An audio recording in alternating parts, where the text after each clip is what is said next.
In this video, I will guide you on how to unlink Instagram from Facebook. Unlinking your Instagram account from Facebook prevents your profiles from automatically sharing content across both platforms. This feature can be useful for businesses that want to post the same content on Facebook and Instagram, but for personal accounts, many people prefer to keep both accounts separate. Unlinking Instagram from Facebook is very easy. Open the Instagram app, tap on your profile icon, then tap on the three-line icon. After that, go to Accounts Center. Here, tap on Manage Accounts. You will see both your Instagram and Facebook accounts linked together. Tap on Manage. Now you will see the option Move out of this Accounts Center. Tap on it. Here you have option to move out accounts, or you can manage sharing content settings.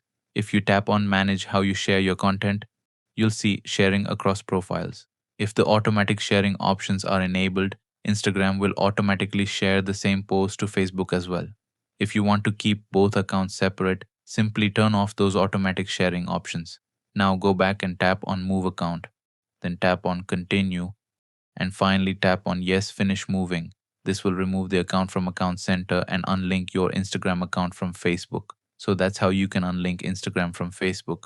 If this video helped you, let me know in the comments. Thanks for watching, and I'll see you in the next video.